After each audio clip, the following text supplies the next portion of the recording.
Today I will talk about incredible power. But before I will tell you what is that power about, I will start by taking you for a moment to ancient Greece. Back in ancient Greece, Socrates discovered the secret and the power to ask questions. The Socratic method, the way of conducting dialogue, started its functioning from his name. By asking questions, Socrates was finding the truth that, as he claimed, everyone carries within oneself. He assumed that we are constantly looking for the truth about life and about ourselves. And this can be done by skillfully asking inquisitive questions to our interlocutors. My name is Kamila Ludwikowska.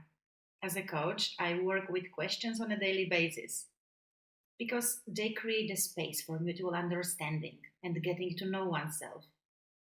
Questions play an important role not only in talking to others, but also in conducting internal monologue and shaping self awareness. So that is why today I will talk about that power. And that power is the ability to ask questions, and that is one of the key managerial competences.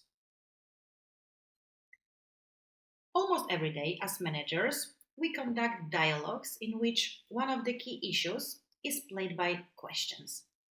While interviewing, providing feedback, some may be disciplinary interviews, conflict resolution, or even coaching with employees.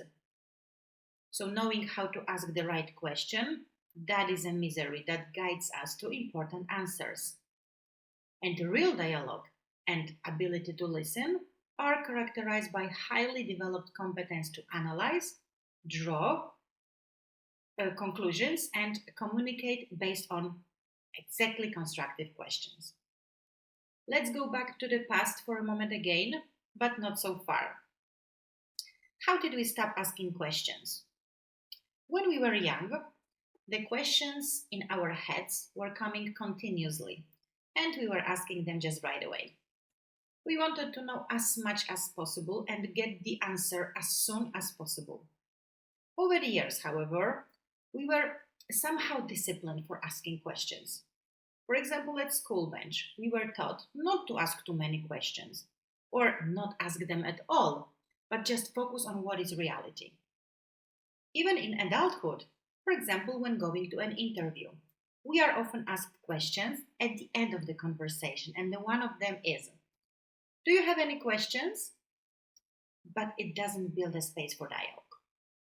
In this way, we become managers who give orders.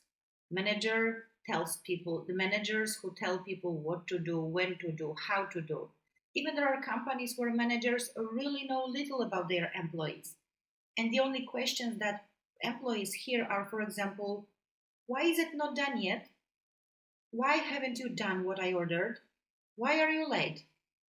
So people who are managed by such manager are really unlikely to ever believe in their strength, and they also will never feel empowered enough to initiate their own actions in their own way. So why to learn asking questions? Because that is an effective mode of operation. Because that satisfies needs of manager and employee. For example, by asking question, you show that you are open to hear the answer, that you respect the other person. Questions also help to discover people's own answers rather than just waiting for an opinion of an expert. Questions also clarify the direction, the goal, the expectations, which are necessary to create commitment. Questions also strengthens the number of ideas that people have, their input, recommendations, and also these are important to create commitment. Questions helps also help people to understand that their role, what is their role in the problem, how it arose, and how to achieve better results. Questions also teach people to think and also think about their thinking process. Questions focus people's attention on the future rather than the past, so focus on finding solution and not strengthening the problem. What are the types of questions? One of the tendencies that we grow with in life and in business is asking close ended questions. And these questions begin with whether, Such questions usually restrict the answer, and the answer may be like yes, no, maybe, I don't know. Close-ended questions, they do not create openness. For example, we ask, do you want to cooperate? Like, let's say, prospective employee. And instead of finding what candidate really think about the job offer and what really he or she needs. Open-ended questions have much deeper effect in the conversation. These are questions that help you discover the other person's view, emotions, thoughts, beliefs. But how to ask them? I will give you a few tips. The first one is think what you ask for. Before asking, answer the question to yourself. Why do I want to ask them? What exactly do I want to get by asking this particular question? Then ask. So when asking question, focus on keeping it short, concise, clear. Avoid long questions. So also ask questions that will invite your employees to explore themselves. The third tip, wait for your employee to answer. You can ask a really good question, but if you don't put your strength to hear the answer, that is useless. Many novice teachers, they make such a fundamental mistake because fearing silence. They ask another question, while at that time, employees still thinking to get the answer. So avoid that. Give your employees a chance and believe that only they have all the resources that they need to find the most satisfactory answer for them. Listen to what your employee said. While your employee is answering the question which you ask, focus all your attention on him or her. Listen emotions in voice. Pay attention to tone of voice, the manner and content of the words. Don't put your words into his or her speech, or even worse, don't express your opinion too quickly. Make your employee feel heard. After your employee answers, consider the information you receive and think about the next question that you want to ask. And finally, repeat asking questions and feedback. Two things are important for managers: questions and observation. I already said about questions that they broaden the message and give the direction and purpose of the conversation. And observation, on the other hand, provides employees with a lot of valuable information that he or she may not be aware of. So now I will give you a few practical examples on how to turn a closed question into an open one. That will happen by adding pronouns like how, who, what, when, where. The first example, that will be closed question and then open-ended question will come. Do you want to do this? Now open-ended. How could you do it the best you can? What resources will you need to fully accomplish this task?